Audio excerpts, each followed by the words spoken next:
back to Passion from Pain, the show where we don't just talk about healing, we live it, breathe it, and prove that even the deepest wounds can become our greatest teachers.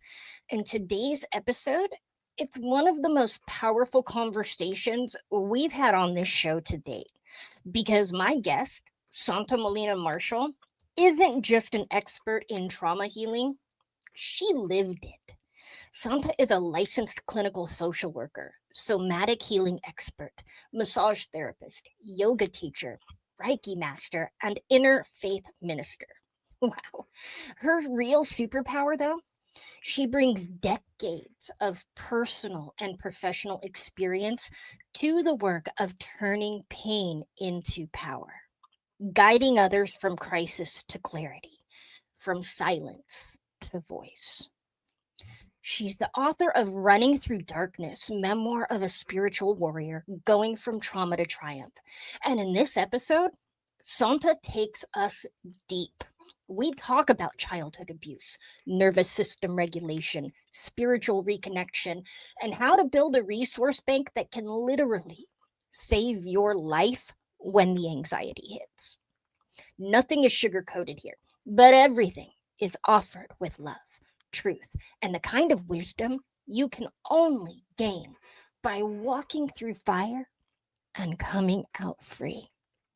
If you've ever wondered whether deep healing is even really possible, this episode is your answer. So take a deep breath. What you're about to hear, it may shake something loose inside of you. And that might be exactly what you need. This is Passion from Pain, and I am truly honored to welcome Santa Molina Marshall to the show. And thank you for the invitation. You know, when I saw the name of your podcast, Passion from Pain, I thought I can absolutely relate to passion from pain. As you said, I've been in the field of trauma and I am a trauma specialist now for over 35 years. Wow. And I came through because of my own experience. So, a little Mm. bit of background. I am from the Dominican Republic. I am 63 years old, and I was sexually abused by my sister and her husband. And so, Oh, as a kid, I just want to take a moment there because one would say, wow, that's a lot, that's deep. And for those who are yep. listening, it may even be triggering to hear that. So, I just want to honor that what I just put out there and invite everyone to just take a deep breath, yeah, and settle into knowing that in this moment, there is no pain for me. And I have transformed that pain into the passion in the work that I do. And that is possible for every single one of us, Amy. We need to Yes. be able to know that, to just know that our pain are lessons, and they can really break us down and leave us down, or they can actually break us open and get us to a place of transformation. And that's what's happened for me. So, for the last 35 years, I've been working with women and men who've been sexually abused as children, as adults. It's become my passion. It's become what I do because I know it inside out. I don't necessarily believe that you need to be a survivor of something to help others, but it does make a Mhm. difference when you have experienced it, when I have experienced it. And I can say, I hear you. I don't know your story, but I know mine, and I know how challenging it was. So today I run what is Holistic Psychotherapy by Santa, which is a private practice where I offer individual, groups, events, all kinds of different settings of events. I go out and speak to groups as well as go out and serve as an interventionist when there's a crisis. I get called and I go out and I support people. And the reason why it's holistic psychotherapy is because for many years, well, first of all, you already mentioned, I'm a licensed clinical social worker. So that's my formal education. I have many other degrees, but all the other things I gained looking for how do I heal myself? Not how do I understand myself. Talk therapy was really helpful in me understanding what happened. Having someone hear my story, someone reflect back and say, Santa, you were a kid. It was not your fault, which is often where survivors go. What did I do? What could I have done differently? And most often, we're not the perpetrators. We're the ones that are being perpetrated upon. So it was Yep. helpful to hear somebody say, you were a kid, they were adults. They were responsible for setting the boundaries, not you. But Yep. then what? I had all this information. I understood family dynamics. I understood dysfunction. I understood the impact of that experience, the impact of my dad being an alcoholic, my mom having major depression. I understood all of that, but why couldn't I feel better? And that's when I became the warrior in searching for my own healing journey, understanding that talk therapy was just not doing it for me. It wasn't enough. It was important, and I'm not putting it down, but it just wasn't Sure. enough. I needed to run. I needed to pray. I needed to scream. I needed to chant. I needed to drum. I needed to dance. I needed to draw. I needed crystals, essential oils. I needed sweat lodges. I needed everything. And so my book, Mhm. Running Through Darkness, is that. It's the story of all the things that I discovered along the way, including discovering that the God that I grew up with was very limiting. I grew up as Catholic being told that God was either a rewarding God or a punishing God. But where was God when I was being sexually abused as a kid? So I had a lot of confusion. Today, I am an interfaith minister because I needed to understand a little bit more. What is this thing people call God? Understanding that Mhm. God, first of all, I am God. And I don't say that from an egoistical place. We are goddesses. If they say we were Right. created in the name of God, then we are God. And so that was the first thing I came to understand. And so, how do I align being abused with being a goddess? And it was searching for my goodness, searching for my power. And in the process of all of that, discovering that each individual has that own ability, their own ability to really hone in on what's going to do it for you. Because everybody has a different journey and everybody needs Mhm. something to heal. And so holistic Yep. psychotherapy was born, and that's what I do today. So again, thank you, Amy. Thank you so much for Wow. teaching from pain. Absolutely. Yeah, I love it. And you tell your story so beautifully and with such compassion for others that are listening because you do understand what just even mentioning those words can do to somebody who's listening, and so I really appreciate that.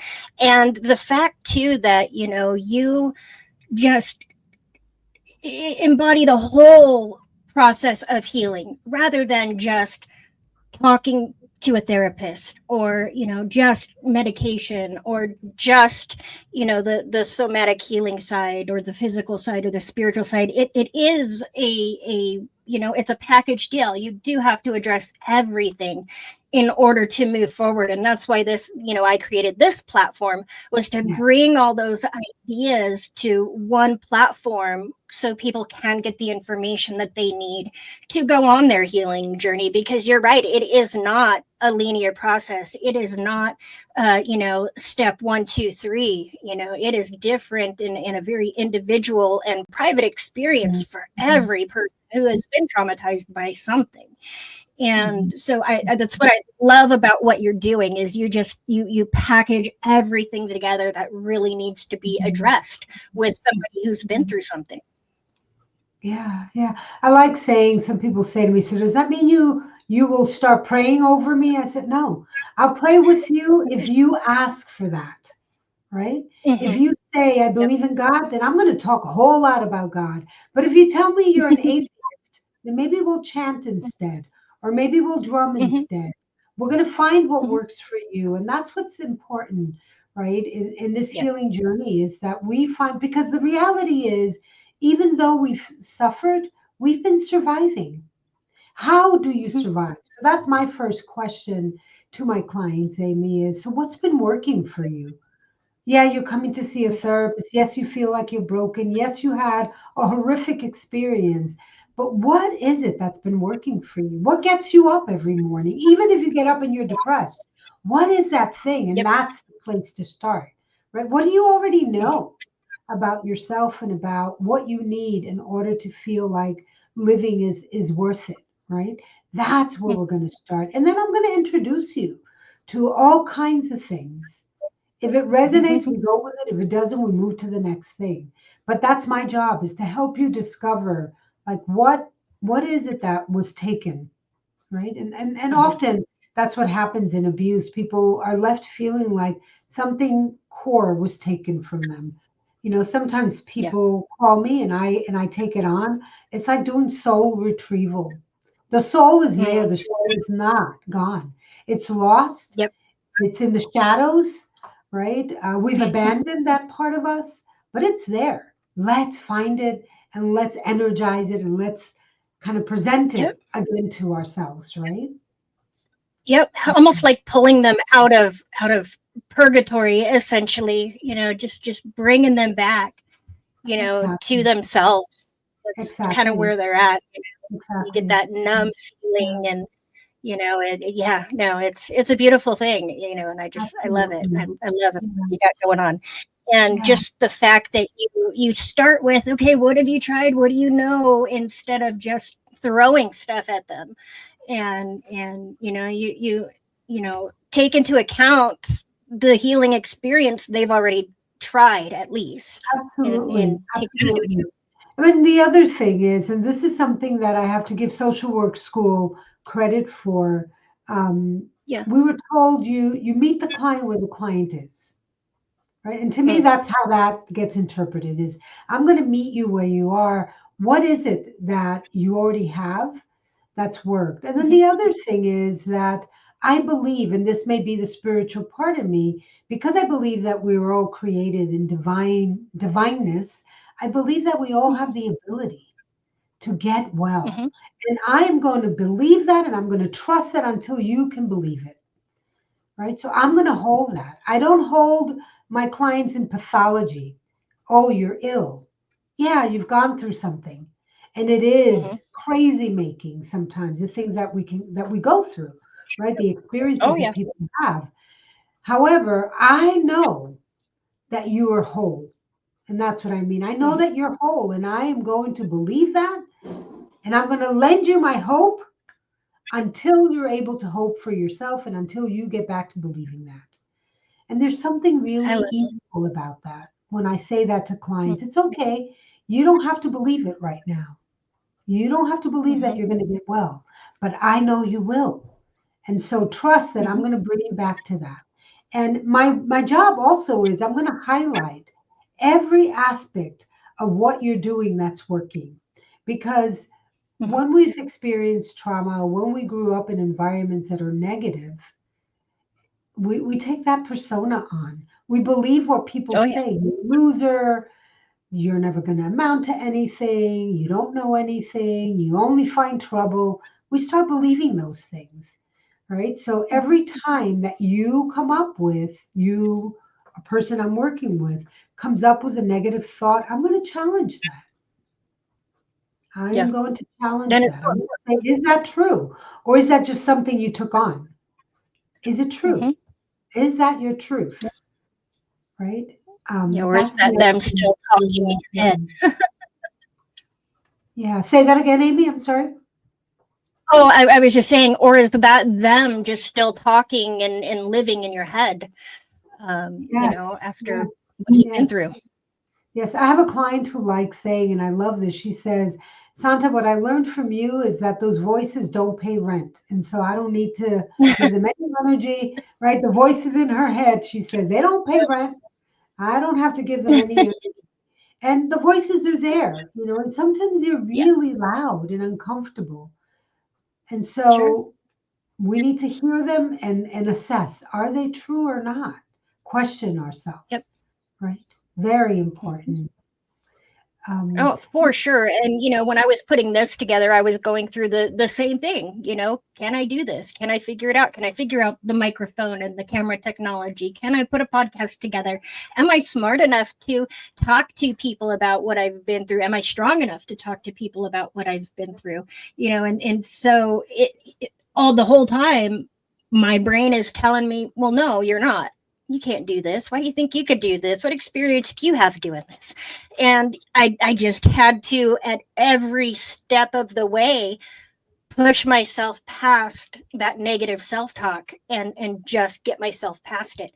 And it was difficult, and there was days that absolutely it you know made me want to quit, but mm, I would just mm, get up the next day and forget that it even happened, and just pick up where I left off.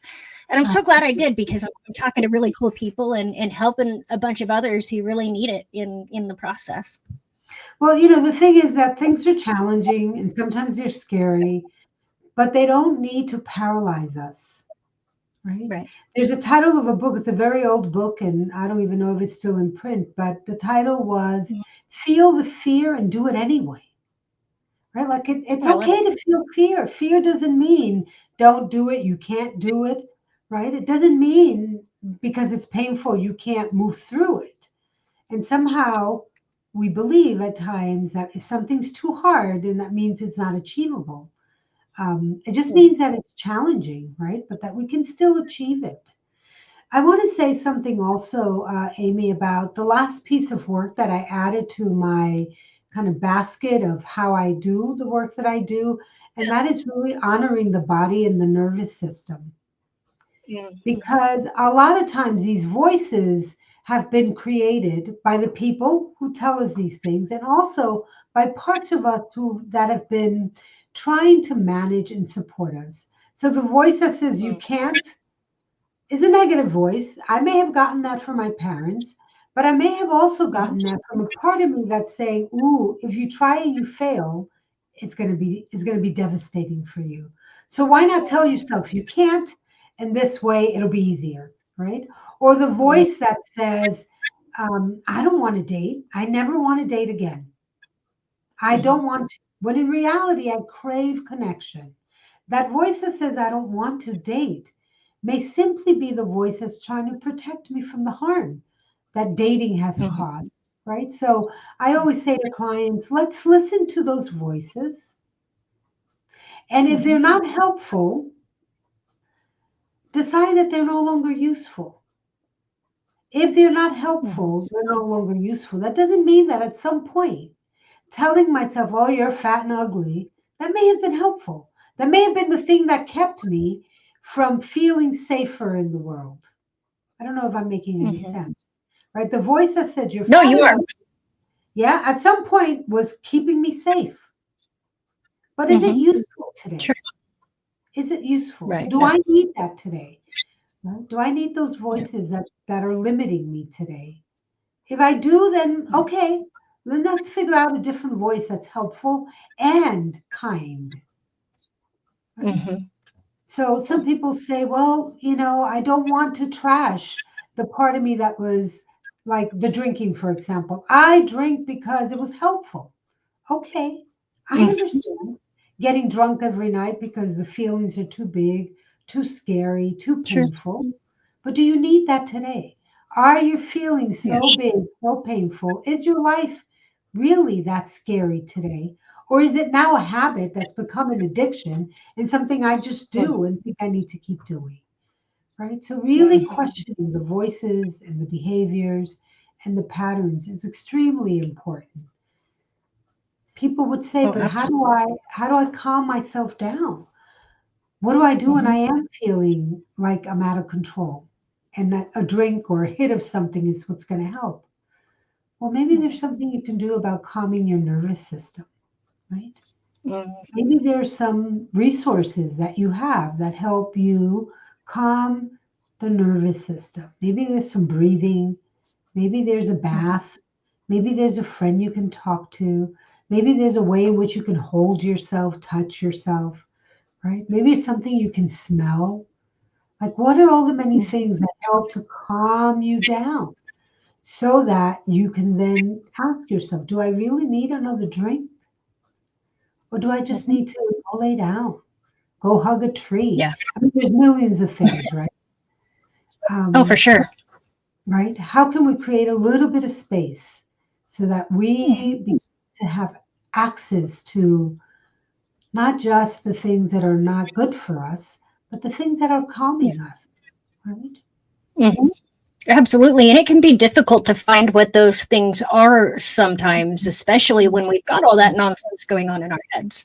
Mhm. For me, it was, it I just couldn't quiet the mind even when I would try to do breathing or meditation or anything like that. But I found that I needed to go out in nature is what did it for me. And I had to go outside. I had to be with the trees. I had to feel the breeze. I had to hear the birds. I had to feel the dampness or the moisture in the air if it was kind of raining. I just needed that physical stimulation from the natural environment to just calm everything down for me. And that's really what did it for me. Otherwise, I just couldn't turn it off.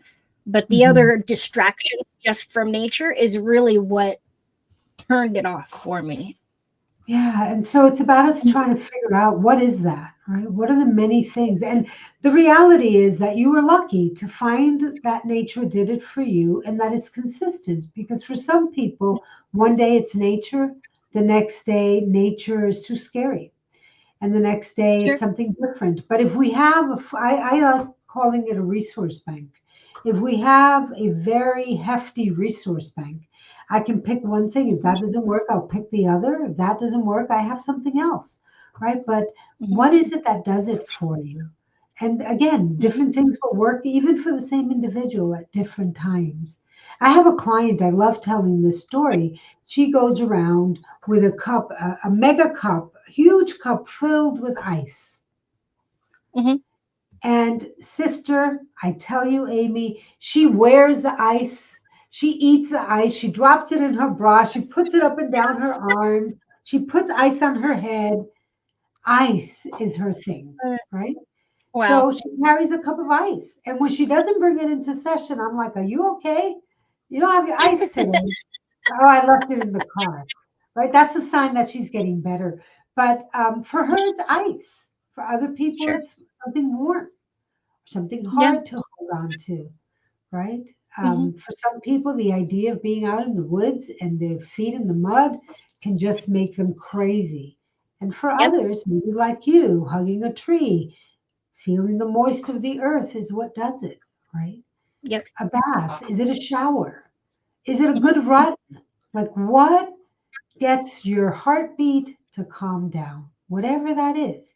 And there's no right or wrong, right? But being able to introduce something that's Mm-hmm. helpful and keeping tabs, keeping a Mm-hmm. list. Because again, in the moment when we are spiraling with either negative thoughts or anxiety or panic, we can't really think. It is Mm-hmm. not neurologically possible to think when you're in that state of arousal. Yep. Because the idea is your nervous system is saying, in a state of arousal, your nervous system is saying, Amy, you're in danger and just take action, Yeah. right? So there's no thinking. But if you have a book, a notebook, a list, if you have a symbol on you that Mm-hmm. says, what I do is breathe, or what I do is call on Pat, or what I do, whatever it is, Mm-hmm. right? Then you just do that automatically. But you need to have it accessible so Yep. that And you that's don't think too much about it. Yep, absolutely. And that's one thing that I talk about a lot on the podcast is doing this kind of work when you are calm and doing those deep dives and then having that just a short list available and easily accessible when these feelings come on. That way you're not making emotional decisions. You've already thought this out on the intellectual side of things when you were calm, and you've Right, got your action plan just ready to go. You just need to do, because that's all your body wants to do in that moment, is just do something to make this right, stop. right, And when right. you've got that all laid out and you figured it out ahead of time, it just makes it so much smoother and you can get there so much quicker and easier. That plan of action. Yep. The plan of Yep. action, right? Don't wait until you're in the midst of a domestic violence dispute to Yep. think through what I need to have with me, right? Mm-hmm. Have a bag ready. Mm-hmm. Have the numbers of the people you're going to call. Have Mm-hmm. whatever it is that you need. Pre-plan so that in Yeah. that moment of crisis, you don't have to think through where's the extra spare key. You know Mm-hmm. where it is because you've planned it that way. Well, the Yep. same thing happens when we're having an internal fight, right? Mm-hmm. When the experience is you on your own, you must have a plan of action. Know who are your resources. What are your resources? Very, very important. You also, when you talked about the earth, it made me think about how much just feeling grounded can be helpful. And that Oh could yeah. be on the earth, or that could be just laying on the floor, Mm-hmm. right? Just leaning up against a wall, like feeling a hard surface around you helps Mm-hmm. to create that sense of I'm grounded and I'm Mm-hmm. safe, right? Yeah. So again, different people, you have to figure out what works for you. But Mm-hmm. please, I just totally beg you, those of you that are listening, to create your resource bank. Have Mm-hmm. lots of different opportunities of things that you can do at different times, right? I Mm-hmm. love doing this, holding my cheeks and taking a Holding. deep, right? It just, Yeah. I feel like I'm telling the kid, it's okay, sweetie. It's Yeah. okay, right? That really helps. For some other people, that's not helpful at all, right? Mm-hmm. I love bringing my hands to my heart. There's Mm-hmm. something about just bringing my hands to my heart that helps me to remember, okay, come on back where you can Mm-hmm. assess. Using our eyes are another thing that's really helpful. And by using our eyes, I don't mean looking vigilantly, looking for where the danger is, but Sure. really taking in patterns, taking in colors, slowing down what I take in through my eyes, because the eyes are connected to our optic nerves, are connected to our ventral vagal nerves, which are the nerves responsible for the sense of belonging. That's why Oh. babies like mobiles and they look around, and that's them saying, oh, I belong to that mobile. I belong in this place, in this crib. It gives you a Wow. sense of belonging, which calms your nervous system. So, looking at things is Mm-hmm. really important. Also, being aware, are you looking through things? Because sometimes you may be staring and you're looking Mm-hmm. way past the wall, right? You've left, Mm-hmm. you're dissociating. So, now look at the wall, look Mm-hmm. at the grain of the paint, of the concrete, of the bricks, whatever it is, right? That Mm-hmm. helps to calm the nervous system. And then the breath, just really paying Mm-hmm. attention to your breath. Yeah. Sometimes that's all it takes. And again, for other people, it doesn't work. So that's why we have a lot of Mm-hmm. different options, right? Yeah. And I think Yeah. it's important that if something is not working for you, you just keep trying until you find what does, because there is something that will work for you eventually. You just keep trying and don't give up on it. There's Absolutely. something. You can't give up on yourself, right? No. Um, I have clients who get a lot of benefit from working with ceramics, right? Just Mm-hmm. having being able to make something. So they Mm-hmm. love being able to mold something, work with ceramics. That gives them a sense of peace. Others Mm-hmm. enjoy coloring. I did a lot of coloring in adult coloring books, geometric Mm-hmm. coloring books, books of goddesses, books of animals with Mm-hmm. pencils, calming the Mm-hmm. mind, right? So Yep. what calms your mind? You have to Mm-hmm. discover that. Yeah. Yeah. Absolutely. For me, it was refinishing furniture, Uh-huh. sanding antique furniture down to the bare wood and just bringing it back to life. But that process of sanding and just getting into that flow state of where you're, doing the thing, but you're not thinking about what you're doing necessarily. You're just doing it. And there's just something really calming in the mind and in the body just about that flow state. And you could be thinking about what you've been through, and you could be thinking about the nonsense and whatnot, but for some reason it's in a state of mind where you're thinking about it a little more logically and looking at it less emotionally. At least it was for me. And I could then process it a lot better than just thinking about it with an emotional mind, and bringing the tears and Yes. whatnot into it. So Yes. it was really helpful. Yes. You remind me of in my book, Running Through Darkness. And it's a story, my story of really how I embarked on my healing journey and all the different things that I discovered. So when you introduced me, you said, I have all these titles. And I have those titles because those were the things that were helpful. Yoga Yeah. was very helpful to me. Being Mhm. able to really master my body and have it move in a way that I wanted to and connect myself to my body, to my breath, to my thoughts was just Yeah. magical for me. So yoga was very helpful. Um, and I talk about that in my book. But one of the things that you just reminded me in your refurbishing furniture is that I was a lot in the woods. I spent a lot of time in the woods burning wood. I would make Okay. these huge bonfires, just me and my dogs, two There dogs you go. and Santa, huge bonfires and just burning firewood. I would just burn. I actually, this is in my story, I had obtained 70 acres of wooded land to create a healing Mhm. center. And so I told myself, I'm going to start clearing this land.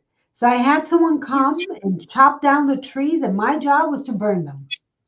And so a lot of my Okay. story, I was burning wood when memories would come and I would think about Mhm. them and just throw them in the fire. That was very helpful to me. I had access Mhm. to an open area, I had access to wood. I needed to get rid of this wood. And so I just Mhm. burned a lot of wood as the stories came to me. Yeah. Right. So understanding also the difference between an experience that I'm having in the moment and what Mhm. is a memory. Right? What is a Mhm. flashback? What is a trigger? What is a lived experience? What is a memory? Mhm. And being able to distinguish those things were very important to me because for years I had triggers and Mhm. the triggers made me believe almost like it was happening all over again when it wasn't. Right. So, Yeah. yes, today I understand that there's a trigger. There are things that trigger me. There are things that happen that remind me of what was going on, but that's a memory. It's not a lived experience. And Yeah. distinguishing that is really important, right? But this is just a memory. I'm safe in my home Yep. today. What happened was years ago. So when I Yeah. start feeling the anxiety and the experience of years ago, I need to remind myself that is not the truth right now. Because in Yeah. this moment, I am safe, right? Mhm. It's hard sometimes to separate what is a trigger from what is a flashback from what is real, right? Oh, And that's a absolutely. tricky part of the nervous system, maybe. Go ahead, please. I'm Mhm. sorry. Oh, I was just agreeing with you. It is the tricky part of it. Just absolutely. It's tough, Mhm.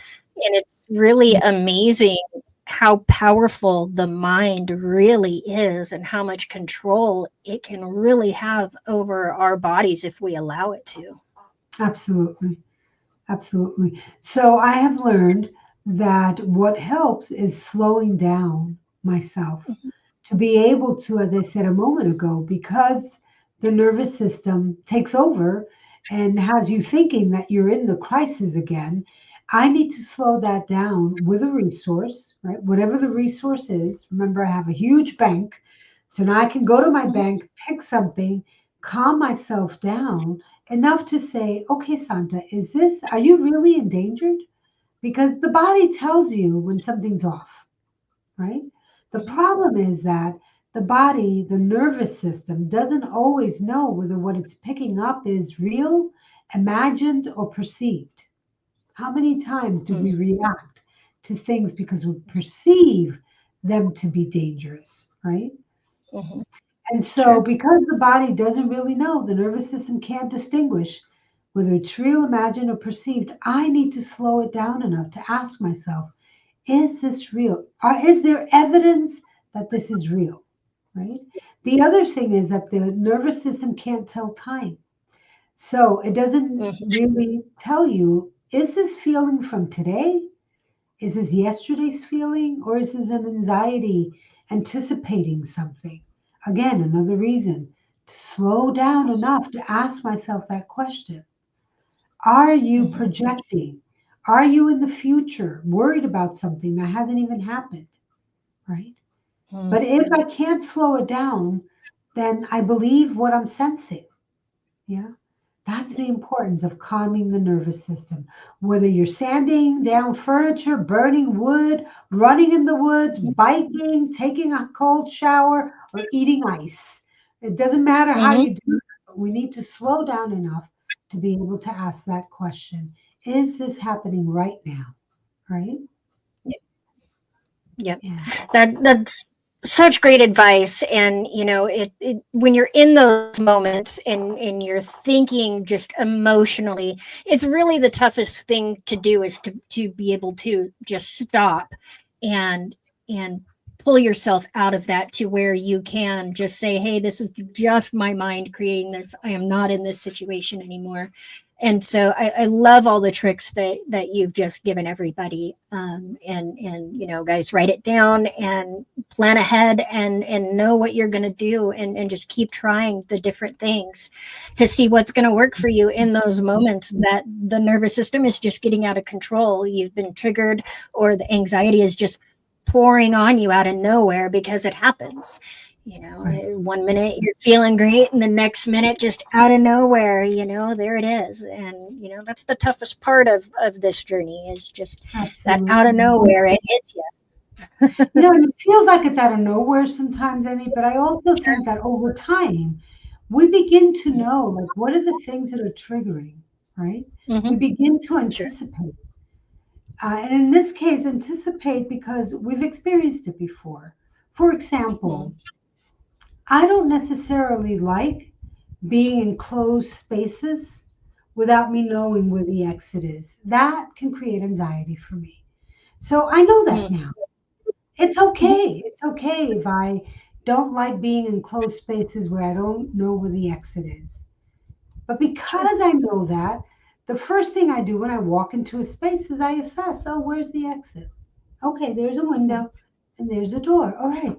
Oof, my nervous system says, okay, if something should happen, and this is a trigger, perhaps, right? This is me anticipating something could happen. All right, well, something could happen. I don't need to fight that thought. I just need to know, what will I do if something happens, right? Yeah. So now that I know that there's a door and a window, I'm not sitting with my back to the door. My nervous Hmm. system calms down, and then from there, I can. It's not Hmm. that that's all there is, but from there, then I have access to asking myself, who are you with? Is it a safe place? Can you leave if you want to? Have you consented to being here? Right? Then I have enough information, as opposed to holding my breath in anxiety and in fear, and I can't think. So then whatever else Hmm. happens, of course, I'm going to feel like Yeah. it's endangering me, right? So I want Yeah. to start off with a regulated nervous system as much as Hmm. possible, right? Tending to what's coming up, but always asking myself, is it today? Are you worried about something that could happen right now? Or are you thinking that something could happen because something has happened, right? Which is Hmm. more anticipating. Yeah. Hmm. And are you Yeah. really in danger? Are you as helpless as you were when you were a kid? Right. Right? Are these people that you have actually checked out, that you've Hmm. screened, that you've been observing, are they safe? Right? Hmm. Especially when it comes to childhood abuse, it's hard to distinguish who is safe because the people who've abused you have been the people who you thought were safe. Right? Sure. So today, if I feel that someone's unsafe, I honor that. But I don't immediately assume they're unsafe. Okay, they may be unsafe. That's what my body's telling me. So let me assess. Let me check it Hmm. out, right? So what my nervous system tells me, what my body tells me is there is a sense of a threat. It's not, it is a threat. There's a sense, so check it out, be aware, ask questions, pay attention, find the doors, Hmm. right? Don't Hmm. automatically assume. Yeah, Yeah. Yeah, because you still want to be able to make connections and have relationships and not isolate yourself from the absolutely. world and from, potentially, really healing experiences with other people because we need that. We need that connection. We need to have our tribe of people, in our life that we can turn to in moments of distress or just for good times and laughs, because that's such a huge part of it as well, is interjecting humor and joy and good times back into life again. Absolutely. Absolutely. And keeping track of that, right? Because again, the trauma may have you thinking that life has always been bad, and that's not true. And even in the midst of tragedy, there's a little bit of light, right? So, as you said, today, moving away from the years of trauma, today, paying attention to the fact that you've had some good experiences, keeping track of that, right? Keeping a tally of all the many people that you did not get hurt by. Yeah, there was somebody who hurt you. Maybe there were millions of people who hurt you, right? Okay, we keep track Yeah, of those. Can we keep track of the new people in our lives? The folks who have not hmm, hurt us, the experiences that we've had when it has been fun, when it has been easy. We must begin to keep track of those as well. Yeah, because the pain and the yeah, trauma really speaks so loud that it can cloud hmm, every other experience, right? Today I woke up and I yeah, haven't had a tragedy. I want to note that day, that on this day, life has been good throughout the whole yeah, day. I want to remember that. Yeah. yeah. So that, And that's such great advice. absolutely, That's right? such Because great advice. again, the challenging days are going to take over. Those memories are hard. And the reason I Yeah, believe that the reason why the tragedy is always present is because we're trying to protect against it, right? yeah, Somehow the unconscious believes if I remember that I'm going to be able to be ready, I'm going to be able to fight back, I'm going to be able to protect myself. All right, hmm, I hear that. And I also want to remember all the good times I've had since then. And even while hmm, that was happening, right? But I need yeah, to make an effort because that's not going to come as natural unless I hmm, set an intention, right? So people talk about gratitude, like how important it is to have a gratitude list, to take yeah, time each day. What are you grateful for? Even if all you're grateful for is today I didn't self harm. Wow, yeah, no self harming today. Today I woke up. Today I have a home. Today I'm hmm, not, whatever it is, I'm not being deported today. I don't have to worry yeah, about that, right? right, Like, what are you grateful for? hmm, yeah. Yeah, so important. It's so important to count those blessings and just Mhm. remember, that you are blessed and there are things to be grateful for in your life. And sometimes you got to work a little hard to, you know, find what that is in your life, especially if you're in that state of mind that everything is negative and you're depressed and you're just in that darkness. It's tough to figure out exactly what you're grateful for, but it's so important to sit down and really work that out. And once you do, you're going to start to see some really positive changes start to happen. The other thing is, as you say that, I'm reminded of, sometimes depression is real, Amy. And by Oh that yeah. I mean, I can't think myself out of depression. I have Yeah. those clients as well where the depression is chronic. It's been around for so long. It may even be physiological, right? Mm-hmm. If that's the case, it's okay. It's okay to say, you know what, I'm depressed and I need help. Like none of Yes. the stuff that Amy and Santa are talking about are helpful. I can't do it. I can't get out of it. Then what do you need, right? Do you need to see a Yeah. doctor? Do you need to speak Mm-hmm. to a nurse practitioner or a psychiatrist?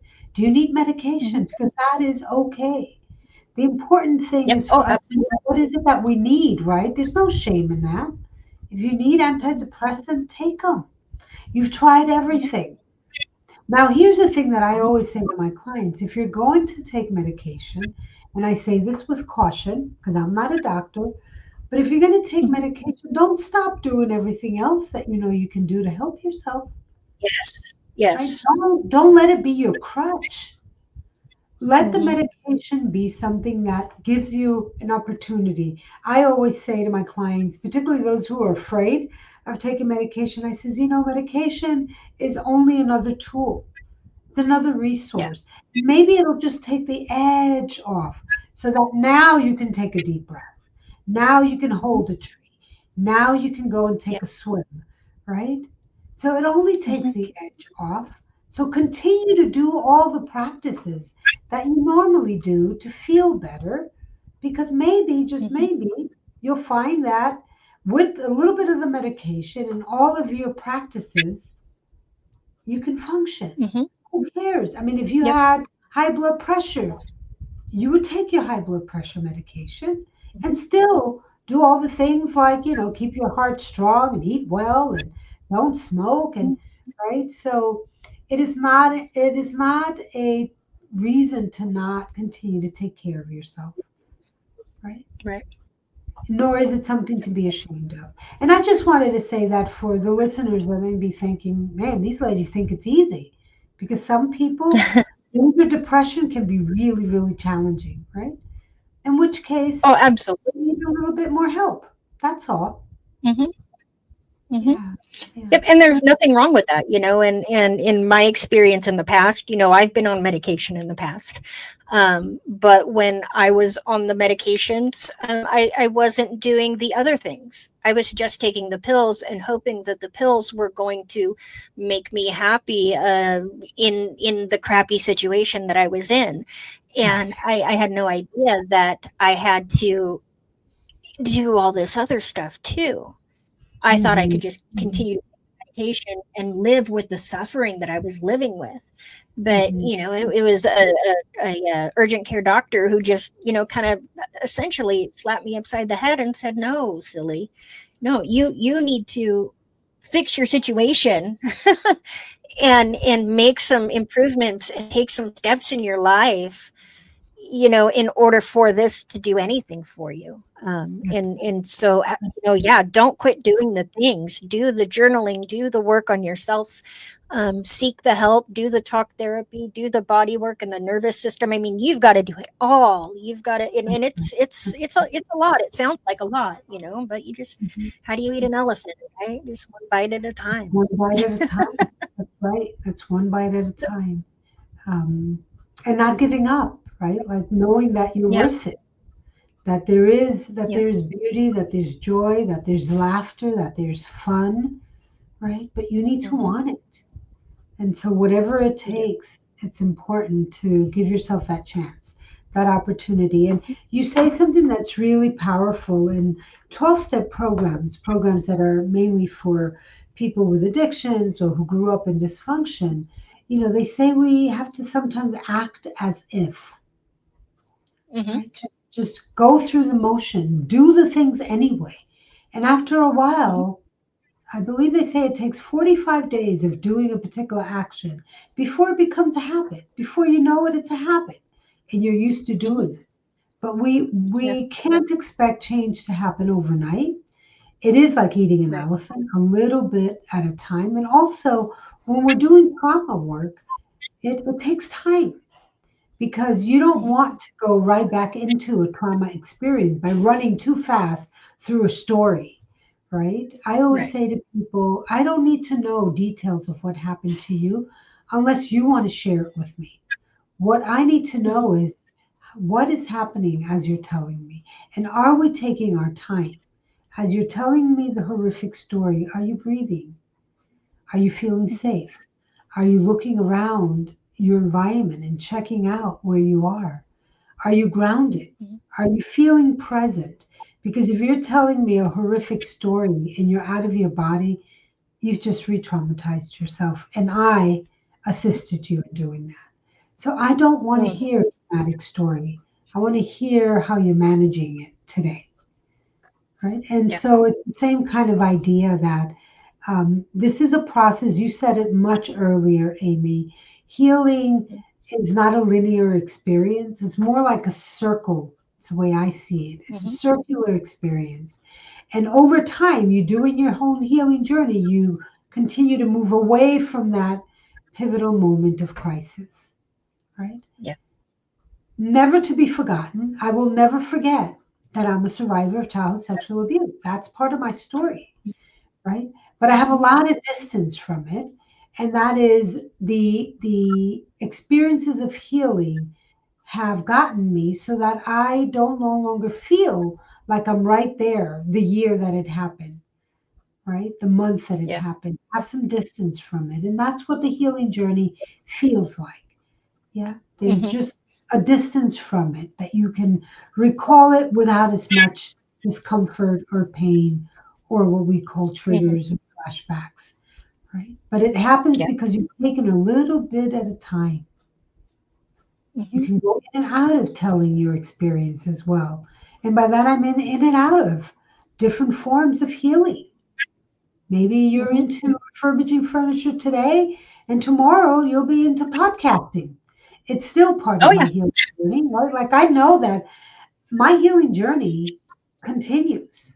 I'm no longer journaling, burning wood, doing yoga for the purpose of healing.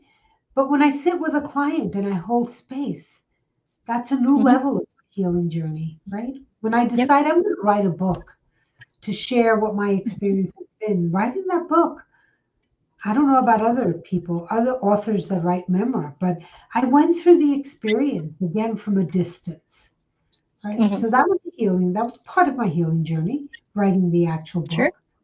book. So everything I do is part of my healing journey. Every decision I make, I get to ask myself, is this useful? Right? Mm-hmm. Do I want to do this today? Every time I make a decision, every time I say yes to myself, it's part of my healing journey because Yeah. I wasn't the one who said yes to the abuse, right? That was Right. done to me. So today, every boundary I set, people talk about boundaries.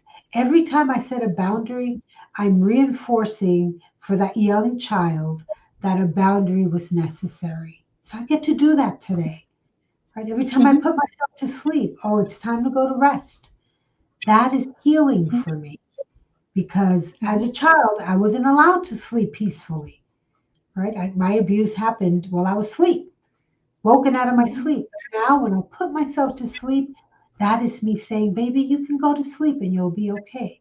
So I Yeah. have decided that every action I take, every moment, whether I'm aware of it or not, and most often I try to be aware of it, Mm-hmm. it's a healing choice that I'm making, right? Mm-hmm. And that's really Yeah. important. And when they choose to continue to heal by eating the right things, by being Mm-hmm. peaceful, by inviting things that are important to me, by saying no to the people and the places that are not helpful, all of those decisions are part of the healing journey. They don't all Yeah. happen in the therapy setting, right? Actually, therapy, I always say to my clients, the session is where we start. What you do when you leave the session is really the healing work, right? Do you remember Yes. what we've talked about? Do you implement the things we talk about? Are you treating yourself like you deserve to be loved and cared for? Or are you being self abusive? That's what makes the Right. difference in this healing journey. Yeah. Absolutely. And if you're sitting there too and you're thinking that you're just not sure if you want to go through it, or if you can go through it, or if you haven't found the motivation to. One thing that kind of really helped me is coming to terms with the idea, or believing the idea, that somebody needs the healed version of me in the future. So if I can't find it within myself to do it for me right now, you know, somebody is going to need me in my right state of mind, and healed from my traumas in the future. And for some reason, that idea just really was what was able to put me in the state of mind that I was able to run with it, really. Yeah. And I'm not sure exactly why be putting my healing as a necessity for other people was something that triggered, the action piece within me. But it did. It's what worked for me. Well, if you can't do it for yourself, can you do it for someone else? Yeah, Right? You exactly. know, that's a very powerful statement. If you can't do it for you, can you do it for your sister? Can you do it Yeah. for your child? Can you do it for your Hmm. parent? Right? Who can you do it for? Can you do it for the future that needs my story to be told? Right? Hmm. That's very powerful, Amy. I love that. Yeah. If you can't do it Thank you. for yourself, can you do it for someone else? Yeah. Is there a future you? Right? Hmm. Yeah, beautiful. And you know that to compassion, that speaks to gratitude, that speaks Hmm. to selflessness in a healthy way, right? Hmm. Good for Yeah. you, Amy. His, I love in that in that moment, I didn't have enough self value or worth, for myself in that time. I didn't have it in me. I was raised just thinking that I wasn't good enough or worth anything. And so, I had to reframe it. Okay. My whole life had been to, up to this point, had been to service others. And that. so, I don't feel like I deserve this, but I do know that there are people who need me healed, in the future. And so that's what did it for me. And so if you're Mhm. in that state of mind where you just can't get past that part, think of who you can heal yourself for. And that could be your kids. That could be, like you said, writing your book, telling your story for others who need to hear it, who need to understand themselves what they're going through, and your experience can, give them that understanding. That's worth it, right there. So Absolutely. Absolutely. You know, even if it's your pet, right? For those who love animals, yep. can you get up just to feed your dog, right? Yeah, So I think because that the they need gems, you. because they need you and they depend on you. The Yep. gems here are, we were created in the image of goodness, in the image of God, Goddess, right? And so Hmm. to remember that, and if that is Hmm. true, then you deserve to be well. You already are. Yeah. Even if you don't believe it, know that you are, right? So Yeah. affirming, what do I need to hear? Because the negative thoughts are going to come on their own. So what do I need to remember? What do I need to affirm? What do I need to Yeah. tell myself, right? Always trying Hmm. to distinguish, is what I'm experiencing right now real? It may feel real, but Yes. is it real? Is it of today, or is that yesterday, or is that tomorrow's anxiety? And the only Hmm. way to stop and know that is, can you slow down what you're experiencing in the moment by taking a Hmm. breath, by taking a walk, by doing something, using your resources, calming your nervous system enough to then be able to ask yourself, am I really in danger? Or do I just feel Yeah. like I'm endangered? Right? So we honor what comes up, but we don't honor it as the only truth. We honor it as an invitation to assess. Right? I Hmm. think that those are the true charms. And if you need support, there's no need to feel ashamed of that. Oh no. You know, as human Nope. beings, you may just need some support, some medical Hmm. attention, some intervention from a therapist, to listen to a good podcast, right? Yep. Whatever it is you need, know that only you know what you need and what's going to work for you. And you deserve to have Yep. that. You know, we deserve to have Absolutely. that. Yeah. Hmm. Because as Amy would say, your future self will be needed somewhere out there. Yep. Yeah. It's so true. I never thought I'd be doing this, but here I am. But it's something that spoke to me and my soul, Mm. and I believe that God put it on me to, not only put my story out there, but to compile all of this information and all of these other stories and all of these expert opinions and different healing modalities together, so that there is one place that people can go to collect the information that they need and get the ideas that they need to just continue on that journey. I wish I would have had something like that when I was going through my process, but Mm-hmm. I went to the library and went down one rabbit hole after another and, studied all of this information just kind of on my own because I needed to not only, kind of like you understand why these things happened and how they happened. And then, through that, you've created, your whole career around, just educating yourself because you needed to understand the things that were going on. And that's there's so much power in that as well. We could have a whole nother episode just talking about that right there. But it's just kind of the way that it works. And yeah, I wish I would have had something like this to turn to back then, but we didn't have this kind of technology at that time. That's right. That's right. That's right. I remember going to the library and printing reams and reams and reams of papers from articles and books, and now it's so accessible, right? It's right at Yeah. the tip of our fingers. The only thing that I would warn people on today is that we still need human contact, right? Yes. So get the information and go out there and use it. Let yourself have life. However it is that you do that, we need the human interaction to put to test, right? Mm-hmm. To put to test what we're gaining, what we're learning, to practice what we're doing. Yeah. Yep. Mhm. Absolutely. Absolutely. I could just talk to you all day long. You just have so much insight, and your voice is just so soothing. I tell you what. That's I wish great. I'd have known you back in the day when I was needing all my help because, man, I'd listen to you all the time. Well, thank you again, Amy. I'm Yeah. moved by, like I said, I really do mean it, passion from pain. And we can all gain passion and gain joy and insight. Who would have known that a little kid, sexually abused by her sister and their spouse would be a trauma expert? Who would have known? If you had Yep. told me that then, I would have said, hell no, I don't want that trade. But since it's here, since it happened, right? Yep. I might as well make use of it. So please, Yep. again, for the listeners, whatever it is you're experiencing, know that it can be useful to someone else. And I wish you hadn't gone through it, right? Like, I'm Oh not yeah. saying, well, let's all go out and have an experience. But since it happened, Hmm. how do we get something out of it since it happened, right? Yeah, Turn it into something good. that's right. Make something good from it. Let's make I love that.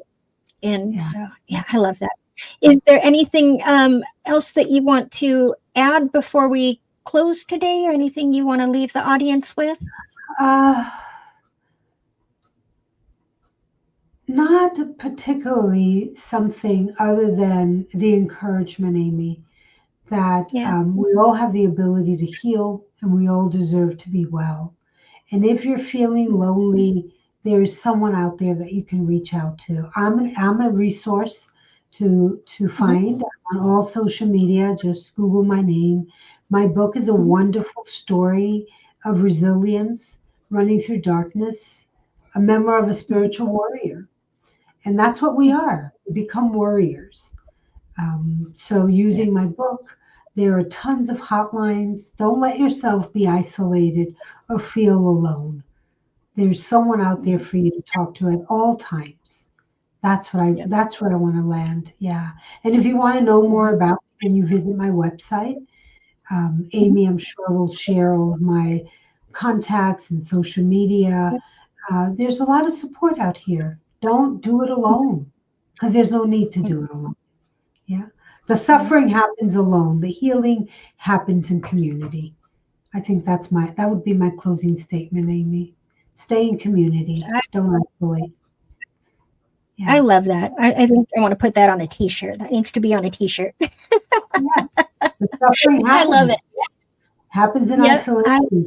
Healing must happen in community. I Absolutely. love that.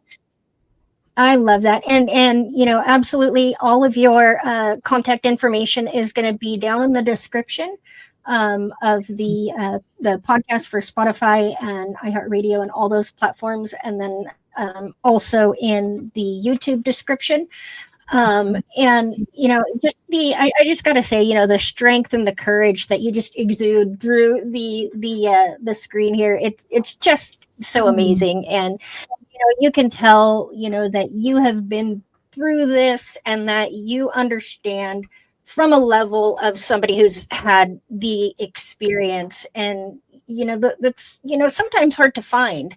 And I love that, the understanding that you have is just on a deeper level than most people have. And I well, think that's what just makes let you stand out in the me crowd. tell you, since we're kind of just chatting, even though we're still recording, let me just tell you Oh, that the purpose of my book yeah. came from, like I told myself, you can write one more book on how to heal from sexual abuse, or you can write your own personal experience because so many of us human beings, particularly women, have had some form of trauma, severe trauma like sexual abuse. And there's so much Yeah. shame and secrecy.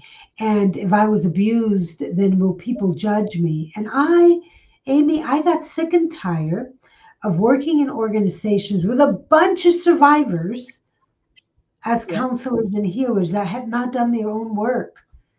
How Mhm. could you, Mhm.